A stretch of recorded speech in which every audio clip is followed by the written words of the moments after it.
الحمد لله رب العالمين والعاقبة للمتقين والصلاة والسلام على رسوله محمد وعلى آله وأصحابه أجمعين وعلى من تبعهم بإحسان إلى يوم الدين. أما بعد فأعوذ بالله من الشيطان الرجيم. بسم الله الرحمن الرحيم. الذين إن مكناهم في الأرض أقاموا الصلاة وآتوا الزكاة وأمروا بالمعروف ونهوا عن المنكر ولله عاقبة الأمور. صدق الله مولانا العظيم. بزرگان محترم اور میرے عزیز دوستوں اور بھائیوں، انسانوں کے درمیان نظم و ضبط برقرار رکھنا یہ شریعت اسلامیہ کا اولین اور بنیادی مقصد ہے. چنانچہ جہاں بھی انسانوں کا ہجوم ہوتا ہے وہاں شریعت کے یہ احکامات ہیں، شریعت کا مزاج ہے کہ اس ہجوم میں سے ایک شخص ان کا امیر ہو اور باقی جو لوگ ہیں وہ اس امیر کے اطاعت گزار ہوں، وہ اس کی تابعداری کریں. امیر اپنے علم کے مطابق اللہ جل جلالہ کے احکامات کی روشنی میں اپنے ان ماتحتوں کی رہنمائی کرے، یہ اس کا بنیادی فرض ہے. اور جو ماتحت ہیں ان کو شریعت اطاعت امیر کا درس دیتی ہے. اس طریقے سے باہمی ہم آہنگی سے معاشرے کا نظام چلتا ہے. یہ جو ریاست کا نظام ہے یہ انسانیت کے آغاز سے چلا آیا ہے. ریاست کا مقصد ہی یہ ہے کہ ریاست کا ایک امیر ہوگا جسے حکمران کہہ دیا جائے، بادشاہ کہہ دیا جائے، یا آج کل کی اصطلاحات کے مطابق صدر یا وزیر اعظم کہہ دیا جائے. تو یہ ایک امیر ہے اور باقی لوگ اس کے ماتحت ہیں. اب امیر نے شریعت کی حدود میں رہتے ہوئے اپنی اس ریاست کو لے کے چلنا ہے، اپنے ماتحتوں کی رہنمائی کرنی ہے. تو ریاست کا تصور انسانیت کے آغاز سے چلا آتا ہے. ریاست کے حوالے سے اسلام اور مغرب کے انداز میں یا تحقیق میں فرق ہے. جو مغربی نظریات ہیں، مختلف نظریات آپ کو علم سیاسیات کی کتابوں میں ملیں گے کہ ریاست کا آغاز کب سے ہوا. چنانچہ بعض جگہوں پر آپ کو یہ نظریہ ملے گا کہ یہ ریاست سوشل کانٹریکٹ کے تحت وجود میں آئی، معاہدہ عمرانی کے تحت، کہ لوگوں نے آپس میں ایک معاہدہ کیا کہ لوگ رہ رہے تھے فطرت کے مطابق، بغیر کسی ریاست کے، بغیر کسی حکمران کے، اور ان کے مفادات آپس میں ٹکراتے تھے. مفادات ٹکرانے کی وجہ سے بدنظمی ہوتی تھی. اس بدنظمی سے بچنے کے لیے لوگوں نے باہمی ایک معاہدہ کیا، اتفاق کیا کہ ہم ہی میں سے ایک شخص کو ریاست کا حکمران بنا دیا جائے اور اس کے پالیسیوں کے مطابق، اس کی رہنمائی کے مطابق ہم زندگی بسر کریں، تاکہ یہ جو مفادات کے ٹکرانے کا عمل ہے جس کے نتیجے میں فساد ہوتا ہے معاشرے میں، یہ ختم ہو جائے. تو ایک نظریہ آپ کو یہ ملے گا کہ ریاست کا وجود لوگوں کے باہمی معاہدے یعنی سوشل کانٹریکٹ کے تحت وجود میں آیا. ایک نظریہ آپ کو یہ ملے گا کہ ریاست قوت کی وجہ سے وجود میں آئی ہے. بعض لوگوں کے ہاں یہ نسل کی وجہ سے وجود میں آئی ہے کہ کچھ خاص لوگوں کو جو خاص نسل سے متعلق ہوں، خاص رنگ کے ہوں، ان کو یہ حق ہے کہ وہ ریاست بنائیں، لوگوں کی جو امور ہیں ان کی نگہبانی کریں. تو یہ مغربی نظریات ہیں. اور ان نظریات کا نچوڑ یہ ہے کہ کائنات پر ایک ایسا دور بھی گزرا ہے جب یہاں جنگل کا قانون تھا اور کوئی ریاست نہیں تھی، کوئی حکمران نہیں تھا، اور اس کے بعد جا کر ریاست وجود میں آئی ہے. یہ مغربی انداز ہے. اسلام کا انداز اس سے مختلف ہے. اسلام یہ کہتا ہے، یا اسلامی تعلیمات یہ ہیں کہ انسان اللہ کا بندہ ہے. اللہ جل جلالہ نے ایک خاص مقصد کے تحت انسان کو دنیا میں بھیجا. وما خلقت الجن والانس الا لیعبدون، کہ میں نے جنات اور انسانوں کو اگر دنیا میں بھیجا ہے تو اپنی عبادت کے لیے بھیجا ہے. تو اللہ جل جلالہ نے جب انسان کو بھیجا ہے تو اس کے ساتھ اپنے قوانین بھی بھیجے ہیں، اپنی تعلیمات بھی بھیجی ہیں. ایسا کبھی نہیں ہوا کہ انسان تو روئے زمین پر ہو لیکن اس کی رہنمائی کے لیے احکامات نہ ہوں. احکامات شروع سے تھے. ریاستیں شروع سے تھیں۔ یہ الگ بات ہے کہ ایسے دور گزرے ہیں جب لوگ اجتماعی طور پر وحی الہی سے محروم تھے، اور وحی الہی سے رہنمائی نہ لینے کی وجہ سے اس کائنات میں جنگل کا قانون تھا۔ تو اگر جنگل کا قانون رہا ہے تو وہ انسانوں کی وحی الہی سے چشم پوشی کی وجہ سے رہا، ورنہ اللہ جل جلالہ نے جب کائنات میں پہلا انسان بھیجا تو وہ پہلا پیغمبر بھی تھا اور پہلا حاکم بھی تھا۔ حضرت آدم علیہ السلام اپنی ذات میں ایک پیغمبر بھی تھے اور وہ اپنی ذات میں ایک حاکم بھی تھے، کہ اس وقت جو روئے زمین پر لوگ تھے وہ ان کی براہ راست اولاد تھے، وہ ان کے براہ راست مسئول تھے، ان کے نگہبان تھے، ان کے والد بھی تھے، ان کے پیغمبر بھی تھے، ان کے حاکم بھی تھے سیاسی اعتبار سے اور معاشرتی اعتبار سے۔ تو اللہ جل جلالہ نے جب کائنات میں پہلا انسان بھیجا تو اسے حکومت دے کر بھیجا، نبوت کے ساتھ حکومت بھی اللہ تبارک و تعالی نے حضرت آدم علیہ السلام کی ذات میں جمع فرمائی۔ اور بعد میں بھی ایسا ہوتا رہا ہے کہ نبوت اور سلطنت یہ ایک شخصیت پر جمع ہوئی ہوں۔ جیسے حضرت داؤد علیہ السلام کا تذکرہ قرآن کریم کرتا ہے، یا داؤد انا جعلناک خلیفۃ فی الارض، کہ اے داؤد ہم نے آپ کو روئے زمین میں اپنا خلیفہ بنایا ہے۔ داؤد علیہ السلام بادشاہ تھے، فاحکم بین الناس بالحق، لہٰذا لوگوں کے درمیان حق کے ساتھ فیصلہ کرو، ولا تتبع الہویٰ، اور خواہشات کی پیروی نہ کرو۔ حضرت سلیمان علیہ السلام، ان کی سلطنت جہاں انسانوں پر تھی وہاں غیر انسانی مخلوقات بھی اللہ تبارک و تعالی نے ان کی دسترس میں دے رکھی تھی، ہوائیں بھی ان کی تابع فرمان تھی، وہ بھی ان کی اطاعت گزاری کرتی تھی، اور یہ اللہ تبارک و تعالی کے برگزیدہ پیغمبر بھی تھے۔ تو نبوت اور ریاست ایک شخصیت کی ذات میں تاریخ میں جمع ہوتی آئی ہے۔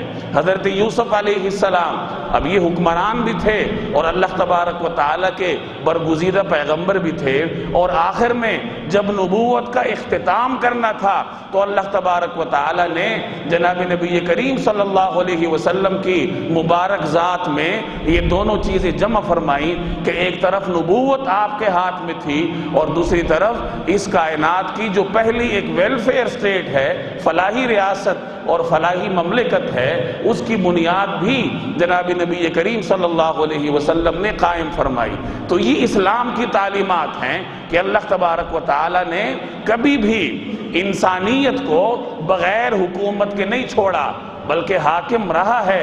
یہ الگ بات ہے کہ اکثر حاکم ایسے گزرے ہیں جنہوں نے وحی الہی کو پس پش ڈالا، اللہ کے احکامات کو روندا اور جنگل کا قانون نافذ کیا، اپنی خواہشات کے پیچھے چلے، اور ان کی ذاتی غلطیوں کی وجہ سے اس کائنات میں فساد برپا ہوا۔ ایک اور بات سمجھیے کہ شریعت کوئی نام نہیں دیتی ریاست کے حکمران کو۔ بعض لوگ کسی خاص نام پر ڈٹ جاتے ہیں کہ اسلامی ریاست کے حکمران کا یہ نام ہونا چاہیے۔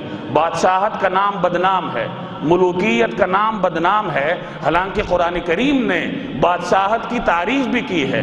حضرت سموئیل علیہ السلام کے دور میں جب بنی اسرائیل نے ان سے درخواست کی کہ ہمارے لیے کوئی بادشاہ مقرر کر دیں، تو قرآن کریم نے اس کا تذکرہ کیا، وقال لهم نبیہم ان اللہ قد بعث لکم طالوت ملکا، کہ اللہ تبارک و تعالی نے یہ پیغمبر کی زبانی کہلوایا۔ ان کے پیغمبر نے کہا کہ اللہ جل جلالہ نے طالوت کو تمہارے لیے بادشاہ بنایا۔ اب طالوت اللہ کی جانب سے بنی اسرائیل کے بادشاہ مقرر ہوئے، قرآن کریم نے ان کو ملک کا نام دیا۔ ملک بادشاہ کو کہتے ہیں۔ اگر لفظ بادشاہت اتنا ہی گیا گزرا ہوتا تو قرآن کریم اس کا تذکرہ تعریف کے انداز میں نہ کرتا۔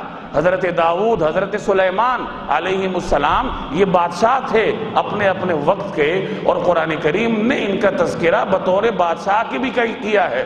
بنی اسرائیل میں اللہ تبارک و تعالی نے بہت سارے بادشاہ بھیجے، اور یہ قرآن کریم ان کو احسان جتلاتا ہے، یا بنی اسرائیل، کہ اے بنی اسرائیل ہم نے تمہارے اندر بہت سارے ملوک بھیجے ہیں، بادشاہ بھیجے ہیں۔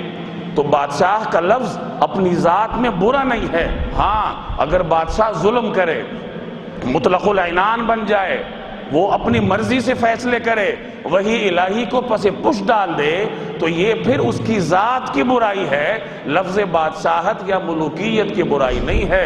تو شریعت نے کوئی لفظ متعارف نہیں کروایا۔ آپ بے شک کوئی حکمران اپنا نام بادشاہ رکھ لے، ملک رکھ لے، خلیفہ رکھ لے، یا آج کل کی اصطلاحات کے مطابق وہ صدر رکھ لے، وزیر اعظم رکھ لے، اپنا نام کچھ رکھے، شریعت کی اس سے کوئی سروکار نہیں، اور نہ شریعت اس کو وہ نام اپنانے سے روکتی ہے۔ ہاں، شریعت نے کچھ اصول دیے ہیں کہ ان اصولوں پر چل کر مملکت کا نظام چلاؤ، ان اصولوں پر چل کر لوگوں کی حکمرانی کرو، ان اصولوں کو اپناؤ تو وہ مملکت اسلامی ہے، اس کا ریاست کے سربراہ کا نام خواہ کچھ بھی ہو۔ اور وہ اصول قرآن کریم نے بیان کیے، الذین ان مکناہم فی الارض اقاموا الصلاۃ، کہ جب ہم ان لوگوں کو روئے زمین کی حکمرانی دیتے ہیں تو وہ کیا کرتے ہیں؟ اقاموا الصلاۃ، وہ نماز کا نظام قائم کرتے ہیں، وآتوا الزکاۃ، وہ زکوٰۃ کا سسٹم نافذ کرتے ہیں، لوگوں کی معاشی ضروریات حل کرنے کے لیے، وَأَمَرُوا بِالْمَعْرُوفِ، لوگوں کو اچھائی کا حکم دیں گے، وَنَهَوْا عَنِ الْمُنْكَرِ، اور ان کو برائی سے روکیں گے۔ اب یہ مختصر الفاظ میں قرآن کریم نے ایک نظام دے دیا کہ جو آدمی اس نظام کو لے کر چلتا ہے، ان چیزوں کو اپنی ریاست میں نافذ کرتا ہے، وہ اپنا نام بادشاہ رکھے، خلیفہ رکھے، صدر رکھے، وزیر اعظم رکھے، کچھ بھی رکھ لے، نام سے ہمیں کوئی غرض نہیں، البتہ ان اصولوں پر چل کر اس کو مملکت چلانی پڑے گی، تو وہ ایک عادل حکمران کہلائے گا، عادل کرنے والا حکمران۔ اور عادل کرنے والے حکمران کے فضائل اگر آپ احادیث میں دیکھ لیں تو آنکھیں کھل جاتی ہیں کہ اللہ جل جلالہ نے ایک عادل حکمران کو کیا مناصب عطا فرمائے ہیں اور کیا عطا فرمائیں گے قیامت والے دن۔ اب اس میں پہلی چیز نماز ہے، اقام الصلاۃ، کہ جو شخص برسر اقتدار آئے گا وہ سب سے پہلا کیا کرے گا؟ نماز کا نظام نافذ کرے گا۔ نبی کریم صلی اللہ علیہ وسلم کو نماز کا اس قدر احساس تھا کہ آپ کا ارشاد معروف ہے کہ میری آنکھوں کی ٹھنڈک نماز ہے۔ سرکار دو عالم صلی اللہ علیہ وسلم جب تک نماز نہ پڑھ لیتے اس وقت تک آپ کو راحت نہ آتی، چین نہ آتا۔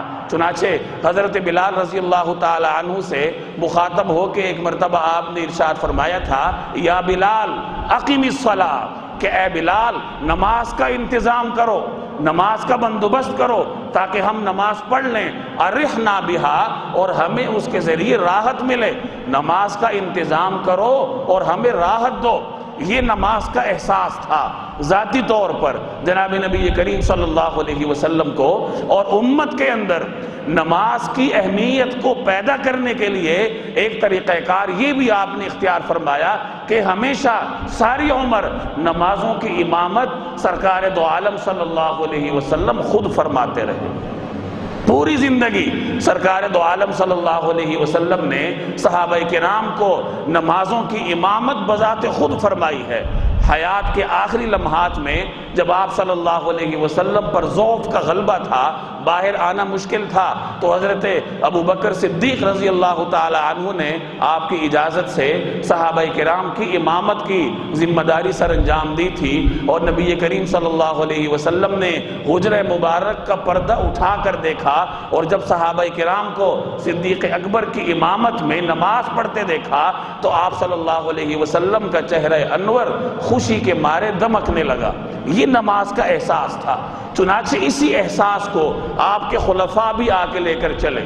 حضرت عمر فاروق رضی اللہ تعالی عنہ نے برسر اقتدار آ کر اپنے عمال، اپنے گورنروں کے نام ایک مراسلہ بھیجا، ایک خط لکھا، اور اس میں انہوں نے فرمایا کہ تمہارے تمام امور سے زیادہ میرے نزدیک جو اہمیت والی چیز ہے وہ نماز ہے، اور اگر تم نے نماز کو ضائع کر دیا تو اس کا مطلب یہ ہے کہ تم نے ہر چیز کو ضائع کر دیا۔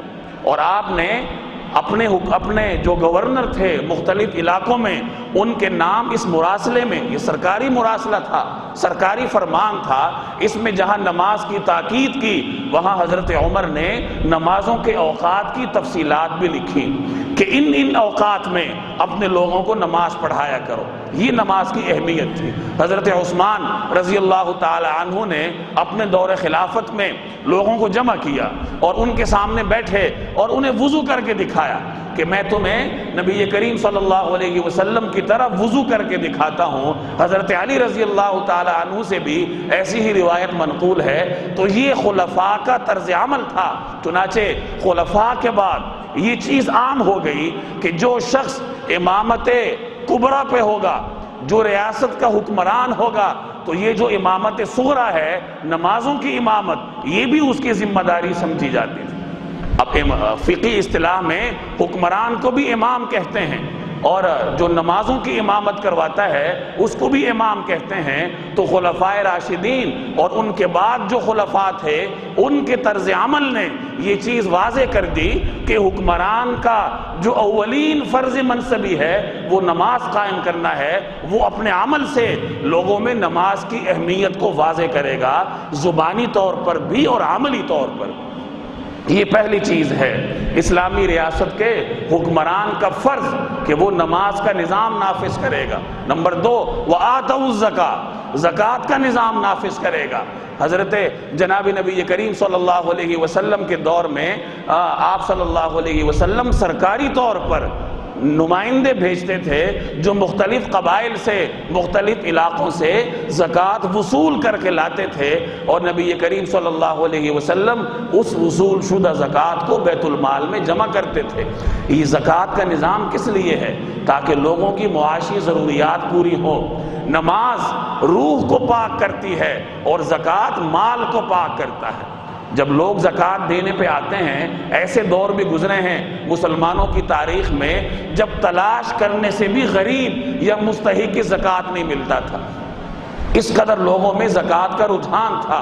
حضرت ابوبکر صدیق جب برسر خلافت آئے، مسند خلافت پر آپ متمکن ہوئے اور کچھ قبائل نے زکوٰۃ دینے سے انکار کیا تو حضرت ابوبکر صدیق نے ان کے خلاف جہاد کا ارادہ کیا، ان پر فوج کشی کی۔ اور یہ وقت بڑا نازک وقت تھا، لوگ مرتد ہو رہے تھے۔ نبی کریم صلی اللہ علیہ وسلم کو دنیا سے تشریف لے گئے ہوئے 2-4 دن ہوئے ہوں گے، تھوڑا عرصہ ہوا تھا، اور اسلامی ریاست اپنے نازک ترین دور سے گزر رہی تھی۔ اب ایسے موقع پر مسلمان افواج کو باہر بھیجنا یہ بڑا مشکل فیصلہ تھا۔ حضرت عمر جیسے لوگ حضرت ابوبکر کے پاس حاضر ہوئے اور فیصلے پر نظر ثانی کی درخواست کی، لیکن ابوبکر صدیق نے فرمایا کہ خدا کی قسم، پیغمبر کے دور میں جو لوگ زکوٰۃ دیا کرتے تھے اگر اس طے شدہ زکوٰۃ میں سے ایک رسی دینے سے بھی انکار کریں گے تو ابوبکر صدیق ان کے خلاف فوج کشی کرے گا۔ یہ زکوٰۃ کے نظام کی اہمیت تھی کہ یہی نظام ہے جس نے لوگوں کی معاشی ضروریات کو پورا کرنا ہے۔ آج بھی اگر آپ کے ملک کے سرمایہ دار مکمل زکوٰۃ دینے پر آ جائیں تعویل کیے بغیر تو ہمارے آدھے مسائل ویسے ہی حل ہو جائیں، آپ کے آدھے قرضے ویسے ہی اتر جائیں۔ تو زکوٰۃ کا نظام کوئی معمولی نہیں ہے، اور اسلامی ریاست کے حکمران کی دوسری بڑی ذمہ داری یہ ہے کہ وہ اپنی ریاست میں زکوٰۃ کا نظام نافذ کرے گا۔ نمبر 3، وَأَمَرُوا بِالْمَعْرُوفِ وَنَهَوْا عَنِ الْمُنْكَرِ، کہ وہ لوگوں کو اچھائی کی دعوت دے گا، حکم دے گا اور برائی سے ان کو روکے گا۔ اب یہاں یہ بھی سمجھ لیجئے کہ اچھائی کیا ہوتی ہے، برائی کیا ہوتی ہے۔ آج کل چونکہ مغربی افکار کا دورہ ہے اور مغربی فکر عوام کی دلچسپیوں کو اچھائی کہتی ہے۔ عوام جس چیز کو بھی اچھا سمجھیں چاہے وہ کچھ بھی ہو، آج اگر مغربی ممالک کی پارلیمنٹ وہ متفق ہو جائے کہ مرد کا مرد سے جنسی تعلق درست ہے تو یہ ان کے ہاں اچھائی قرار پاتی ہے، اور کئی ممالک میں اس کی مثالیں بھی موجود ہیں جزوی طور پر۔ تو یہ مغرب کا کلچر ہے، یہ ان کی فکر ہے کہ لوگ جس چیز کو بھی اچھا سمجھیں چاہے وہ کچھ بھی ہو تو وہ اچھا ہوگا، اور جس چیز کو لوگ برا سمجھیں گے تو وہ برائی ہوگی۔ اسلام نے لوگوں کو واضح تعلیمات دی ہیں۔ شریعت کی تعلیمات اچھائی اور برائی کی تعریف میں 2 طریقے سے ہیں۔ اچھائی اور برائی ایک تو وہ ہے جس کو قرآن کریم نے واضح کیا ہے کہ نماز ہے، سچ ہے، یہ چیزیں اچھائی ہیں، طے شدہ اچھائی ہیں، اور دوسرے نمبر پر جھوٹ ہے، اللہ کی نافرمانی ہے، غیبت ہے، زنا ہے، یہ چیزیں طے شدہ برائی ہیں۔ تو کچھ چیزیں ایسی ہیں جنہیں قرآن کریم نے طے کر دیا، شریعت نے طے کر دیا کہ یہ اچھائی ہے اور یہ برائی ہے، اور دوسرے نمبر پر کچھ چیزیں ایسی بھی ہیں جنہیں شریعت نے مسلمانوں کے اجتماع کے سپرد کیا ہے۔ حضرت عبداللہ بن مسعود رضی اللہ تعالی عنہ کا مشہور روایت ہے، ما رآہ المسلمون حسن فہو عند اللہ حسن، کہ جس چیز کو مسلمانوں کا اجتماع، مسلمان مجموعی طور پر اچھا سمجھیں تو وہ اللہ تبارک و تعالیٰ کے ہاں بھی اچھا قرار پاتی۔ چنانچہ آج جو میں اور آپ ایک اسلامی ملک میں ہیں، اب اس اسلامی مملکت کے جو بھی قوانین ہیں جو شریعت سے متصادم نہیں ہیں، اب جب ہماری پارلیمنٹ نے یا ہماری مملکت نے ان قوانین کو پاس کیا تو اس کا مطلب کیا ہے کہ ان چیزوں کو مسلمانوں کے اجتماع نے یا عام مسلمانوں نے اچھا سمجھا اور وہ ملکی قانون بن گیا۔ چنانچہ ٹریفک کے سگنل پر رکنا یہ اچھائی قرار پائے گا، یہ معروف ہوگا، اور اس کو توڑنا، اس کی خلاف ورزی کرنا یہ برائی قرار پائے گا، یہ منکر ہوگا۔ غلط جگہ پر اپنی گاڑی پارک کرنا یہ منکر ہے، اور صحیح مقام پر پارک کرنا یہ معروف ہے۔ راستہ روک کر کھڑے ہو جانا، غلط طریقے سے ڈرائیونگ کرنا، زور زور سے ہارن بجانا، ہسپتالوں کا غلط استعمال کرنا، یہ وہ تمام چیزیں ہیں جب آپ کا قانون ان کو غلط کہتا ہے تو شریعت بھی ان کو منکر کے دائرے میں لاتی ہے۔ تو یہ دو طرح کے معروف ہیں، دو طرح کے منکر ہیں، کچھ تو قرآن کریم نے آپ کے سامنے طے کر دیے اور کچھ کو شریعت نے آپ کے فیصلوں پر چھوڑا ہے کہ آپ مجموعی طور پر یا آپ کے نمائندے، آپ کی حکومت جس چیز کو قانون بنا دیں تو وہ آپ کے لیے معروف ہے، اور جس چیز کو وہ خلاف قانون قرار دیں وہ آپ کے لیے منکر ہے۔ تو ایک مسلم ریاست کے حکمران کا یہ بھی بنیادی فریضہ ہے کہ وہ لوگوں کو اچھائی کی تلقین کرے گا، دونوں اچھائیوں کی، جس کو شریعت نے واضح طور پر اچھائی قرار دیا ہو اس کی بھی تلقین کرے گا، اور جس کو ملک کی قوانین نے اچھا قرار دیا ہو، یا آپ یوں کہہ لیں کہ ملک کا حکمران قانون کی بالادستی کے لیے کام کرے۔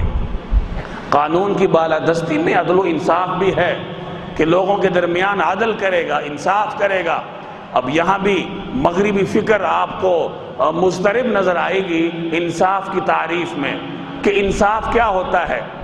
شاید ہی کسی مغربی لٹریچر میں آپ کو انصاف کی دو ٹوک تعریف ملے، وہ یہ کہیں گے کہ قانون کی نظر میں سب برابر ہیں، یہ انصاف ہے۔ حالانکہ اسی مغربی فکر میں ریاست کے سربراہ کو مستثنا قرار دیا جاتا ہے کہ اس کے خلاف آپ مقدمہ دائر نہیں کر سکتے۔ اب یہ کہاں کا انصاف ہوا کہ عام لوگوں پر تو مقدمہ چلے گا لیکن جو ریاست کا سربراہ ہے وہ مستثنا ہو جائے گا۔ تو انصاف کی تعریف نہ ہونے کی وجہ سے اس معاملے میں مغربی فکر میں آپ کو انصاف کا خون نظر آئے گا، جبکہ اس کے مقابلے میں اگر آپ اسلام کی تعلیمات دیکھیں تو اسلام ایک حکمران اور ایک شہری کو برابر قانون کے دائرے میں لاتا ہے۔ آپ کو ایسے واقعات ملیں گے مسلمانوں کی تاریخ میں جب بادشاہ وقت خلیفہ مسلمین پر عین خلافت کے دوران مسلمانوں کی عدالت میں مقدمے چلے۔ حضرت علی رضی اللہ تعالی عنہ کا معروف واقعہ ہے، وہ خلیفہ تھے، ان کی زرہ گم ہو گئی۔ زرہ وہ لوہے کا لباس ہوتا تھا جسے میدان جنگ میں لوگ پہنتے تھے تلوار اور تیر کے وار سے بچنے کے لیے، مہنگا لباس ہوتا تھا۔ تو حضرت علی کی زرہ گم ہو گئی اور وہ ان کو کسی یہودی کے پاس ملی جو اس کو بیچ رہا تھا۔ حضرت علی اس کو بزور بازو بھی لے سکتے تھے، خلیفہ تھے، لیکن حضرت علی رضی اللہ تعالی عنہ نے قانون کا راستہ لیا، عدالت میں مقدمہ دائر کیا۔ قاضی شریح مشہور قاضی ہیں، ان کے پاس مقدمہ گیا اور انہوں نے خلیفہ کو بھی طلب کیا اور اس یہودی کو بھی طلب کیا۔ اب چونکہ خلیفہ کا دعویٰ تھا اور یہ شریعت کا قانون ہے کہ جو مدعی ہوگا وہ گواہ پیش کرے گا۔ تو حضرت علی نے 2 گواہ پیش کیے اور ان میں سے ایک ان کا بیٹا تھا۔ اب یہ بھی اسلامی تعلیمات ہیں کہ آدمی کا بیٹا اس کے حق میں گواہی نہیں دے سکتا۔ اب لوگوں نے یہ بھی عجیب منظر دیکھا کہ چونکہ حضرت علی رضی اللہ تعالی عنہ کے پاس گواہ نہیں تھے تو قاضی نے خلیفہ کے خلاف یہودی کے حق میں فیصلہ کیا۔ وہ یہودی یہ دیکھ کے دنگ رہ گیا کہ مسلمان عجیب قوم ہے کہ اپنے خلیفہ کے خلاف وہ مقدمہ بھی سن رہی ہے اور اس کے خلاف فیصلہ بھی کر رہی ہے۔ چنانچہ وہ بعد میں مسلمان ہوا۔ تو یہ درجنوں آپ کو واقعات ملیں گے۔ ابو جعفر منصور یہ عباسیوں کا بڑا جابر خلیفہ گزرا ہے، اس کے خلاف اس کی بیوی نے مقدمہ کیا اس کی خلافت کے دوران، اور بیوی نے چونکہ عورت تھی عدالت جا نہیں سکتی تھی تو اس نے اپنی طرف سے وکیل مقرر کیا جو مقدمے کی پیروی کرے۔ چنانچہ وہ وکیل جو مدعی ہے اور خلیفہ یہ دونوں قاضی کی عدالت میں پیش ہوئے۔ اب چونکہ وہ خلیفہ تھا تو وہ بجائے عام لوگوں میں بیٹھنے کے وہ قاضی کی نشست پر آیا، قاضی کے ساتھ مسند پر بیٹھنے کے لیے۔ اب شریعت میں قاضی کو یہ بھی احکامات ہیں کہ وہ فریقین کو برابر رکھے گا، مقدمے کے دونوں فریقین۔ چنانچہ قاضی نے خلیفہ کو حکم دیا کہ جاؤ اور اس وکیل کے ساتھ فرش پر بیٹھو، اور اس کو تعمیل کرنی پڑی۔ یہ مسلمانوں نے دنیا کو عدالت اور انصاف کے ایک نئے نظام سے متعارف کروایا۔ تو یہ اسلامی ریاست کے حکمران کی بنیادی ذمہ داری ہے کہ وہ امر بالمعروف اور نہی عن المنکر کا کام کرے گا، معروف اور منکر کے ذیل میں وہ قانون کی بالادستی کو یقینی بنائے گا اور اپنی مملکت کے اندر انصاف کا علم بلند کرے گا۔ اب یہ بنیادی ذمہ داریاں ہیں جو قرآن کریم نے ایک ریاست کے حکمران کی مقرر کی ہیں کہ نماز کا نظام نافذ کرے گا، زکوٰۃ کا نظام نافذ کرے گا، ملک میں قانون کی بالادستی کو یقینی بنائے گا، اور قانون ایسا ہوگا جس میں ایک عام شہری بھی اور ایک ملک کا حکمران اور ملک کا جو بھی سربراہ ہو تو ان دونوں کے ساتھ قانون اور عدالت کا یکساں طرز عمل ہوگا۔ ان اصولوں پر چلتے ہوئے جو بھی آدمی اپنی حکومت قائم کرتا ہے تو ہم اس کو اسلامی مملکت کہیں گے، اسلامی حکومت کہیں گے، نام چاہے وہ کچھ بھی رکھ لے۔ اب آپ کے ملک میں انتخابات کا دورہ ہے، ہم اسلامی مملکت میں رہتے ہیں، یہ اسلام کے نظام پہ قائم ہوا، بانی پاکستان کے دل میں اسلام کے لیے تڑپ تھی اور اسی تڑپ کو وہ لے کر آگے بڑھے اور اس کا نتیجہ اس مملکت کی شکل میں آپ کے سامنے ہے۔ یہ میرے اور آپ کی بدقسمتی اور کسی حد تک ہماری غفلت بھی ہے کہ آج تک ایسے لوگ برسر اقتدار آتے رہے جنہیں نہ دین کا علم ہوتا ہے نہ دنیا میں وہ کوئی امانت دار اور مشہور ہوتے ہیں امانت کے حوالے سے۔ تو اس میں جہاں ان کی غلطیاں ہیں وہاں میرے اور آپ کی کوتاہی بھی ہے۔ یہ ایک الگ چیز ہے کہ قرآن کریم کے ان اصولوں پر شاید ہی آج کی کوئی سیاسی جماعت پوری اترتی ہو، تو ایسے موقع پر میرے اور آپ کا بنیادی فرض ہے کہ ہم سیاسی عصبیتوں سے بالاتر ہو جائیں۔ اب آج صورتحال یہ ہوتی ہے کہ جو آدمی کسی جماعت سے وابستہ ہے اسے وہ جماعت خیر کا مجموعہ نظر آتی ہے، اور جس جماعت کے وہ مخالف ہے اسے وہ جماعت شر کا مجموعہ نظر آتی ہے۔ یہ انتہا پسندانہ رویہ ہے اور یہ شریعت کے مزاج کے خلاف ہے۔ یہ ووٹ دینا یہ ایک شرعی ذمہ داری ہے۔ آپ گواہی دیتے ہیں جس کے حق میں آپ ووٹ ڈالیں تو وہ آپ کی طرف سے گواہی ہوتی ہے کہ میں بطور مسلمان کی یہ گواہی دیتا ہوں کہ یہ شخص حکومت کے ان شرعی مقاصد کو پورا کرے گا۔ تو جس کو بھی آپ نے ووٹ دینا ہے پہلے اپنے ضمیر کو دیکھیں، اپنے آپ سے پوچھیں سیاسی عصبیتوں سے بالاتر ہو گئے کہ جس کو میں ووٹ ڈالنے جا رہا ہوں یہ شریعت کے ان چیزوں پر عمل کرے گا یا نہیں، یہ ملک میں انصاف قائم کرے گا یا نہیں، یہ کہیں چور تو نہیں ہے، امانت دار ہے یا نہیں۔ یہ دو بنیادی اوصاف ہیں کہ جس کو بھی آپ ووٹ ڈالیں وہ امین بھی ہونا چاہیے، وہ دیانتدار بھی ہونا چاہیے، اور اسے شریعت کے بنیادی قوانین کا علم بھی ہونا چاہیے تاکہ وہ برسر اقتدار آ کر پھر ان ذمہ داریوں کو پورا کرے جو قرآن کریم کی اس آیت میں نے آپ کے سامنے عرض کی۔ اللہ تبارک و تعالی مجھے اور آپ کو عمل کرنے کی توفیق عطا فرمائے۔ وما علینا الا البلاغ المبین۔